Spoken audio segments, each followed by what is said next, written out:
is clear and lovely and the sun is shining, so I'm going to bundle up and go enjoy it pretty soon. So yeah, a fair amount's been happening lately. Of course, Valentine's Day was a couple days ago, and of course, it wasn't the Valentine's Day I'm sure a lot of couples were hoping for.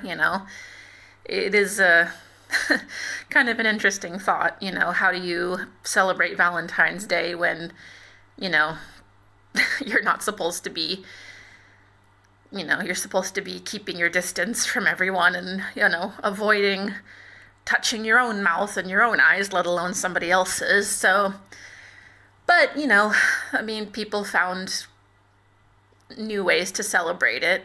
They found ways to appreciate it, I think. And I myself discovered that the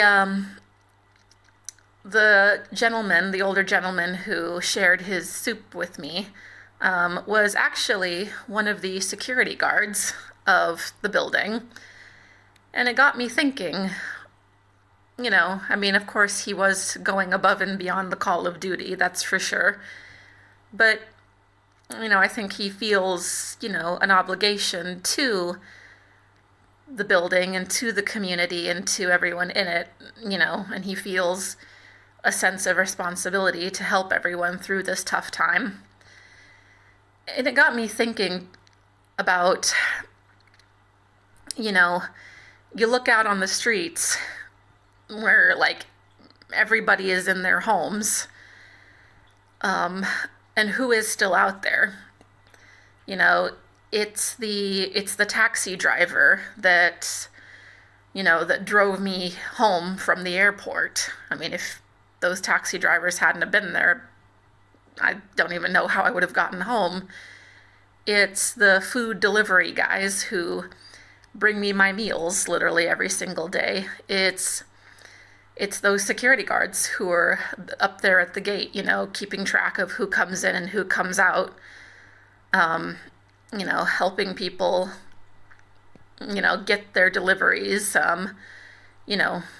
making sure that nobody comes in or out who's not supposed to, so that the disease can be contained as much as possible. It's the delivery guys who brought me my new dumbbells.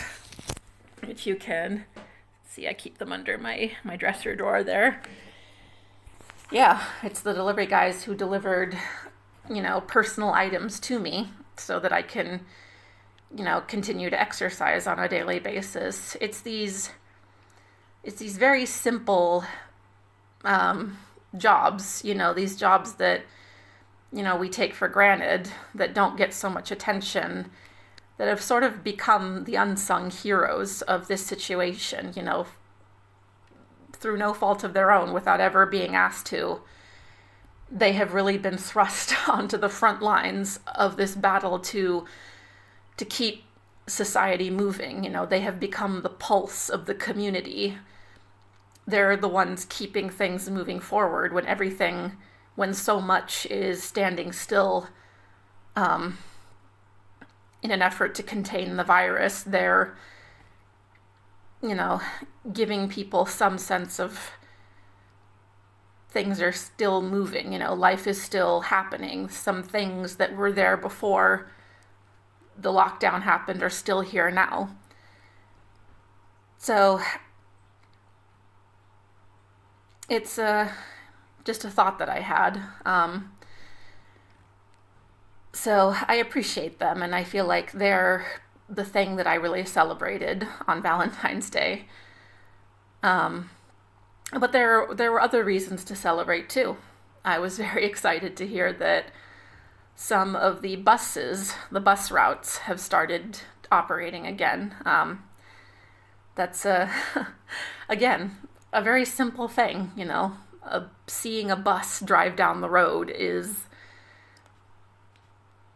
I feel almost weird getting excited about something like that, seeing a bus go by, but, it's a sign that things are improving, that the community is slowly coming back to life. It's a very small step, granted. I mean, it was only 5 bus lines, and allegedly the buses are only allowed to fill up halfway, and the windows are kept wide open for maximum air circulation, so you're freezing to death when you're on the bus. But still, it's tremendous. It's progress. It's great progress.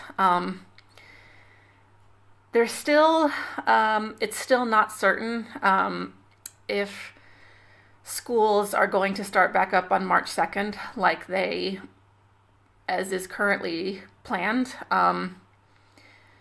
I did hear there is talk of how the city is going to try to gradually phase out of the lockdown, which of course makes sense, because I mean, if the virus flares back up again, they can backtrack. I heard someone say that, they're going to start with high school. Basically, yeah, they're going to start with the oldest students and work their way down. So start with high school, middle school, and, primary and kindergarten's not going to start again until the virus has been just completely, well, the words I heard were until it was quote unquote completely gone. I don't know if that means until there are no more new infections for a while, or if all infected people have been cured. Who knows? But it makes sense because, younger children, of course, are among the most vulnerable populations to any virus or any disease. So that might happen. In which case, I don't know. The other foreign teachers at my school are not in China. They went home for Spring Festival or whatever, and they didn't come back. To be fair, I mean, at the urging of the school, I mean, when I showed up in China again, I was actually strongly encouraged by my school to leave as well, but I chose not to. So, but I saw them in a group chat saying that, even if schools do start back up again on March 2nd, they're not sure they'll be able to make it back because so many airlines have shut down their flights to China. And last I checked, trains were still not completely operational. Like, I think some trains have started coming back, but it's so few that they're just getting sold out right away. Like, you have to book a train like 2 weeks in advance, which is not normal for any, for the off season. So trains are limited, flights are limited. If there are flights available, they're like crazy long or super expensive. So I don't know, possibly my school, I mean, when I first took the job, I was told I would be assigned to the primary school. So I guess there are 2 possibilities. I might have to wait quite a while before I go back to work, or they might have me substitute for the older students until the regular teacher can get back. So who knows? But the good news, the exciting news for me is that there are signs that the world is moving forward. It was a question in everybody's mind. There were times when there was a text message sent out by the government that said that the fight against the virus was reaching a quote-unquote critical period. And I asked some of my Chinese friends, I said, why would they say that? Why would they call this a critical period? And one friend said it's because the situation was getting worse and the lockdown might extend into April. And another friend said it's because the situation is getting better and we're now at a point where we have a real opportunity to beat this thing. And, it's like every time some extra action was taken, I saw other foreigners asking the same question. Is this because things are getting better or things are getting worse? But now there are clear signs that things are getting better. Like I said, buses starting up again.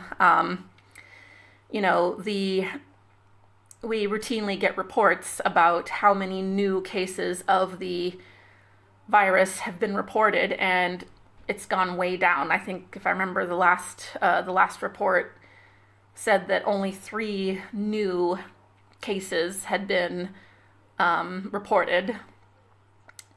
So we're inching closer and closer to 0 new infections every day, which is good. That will be a very great day when there are no new infections. But even when we do reach that day, it's just going to be the start of a new fight, I think, to get society back up and moving again, without the virus flaring back up. So it's if we get the infection rate down to 0, the new infection rate down to 0, it's the end of one fight and the beginning of another. But it's progress. It's a step. So I'm hopeful that this next step will come sooner rather than later, and we can keep moving forward in the efforts to get things back to normal.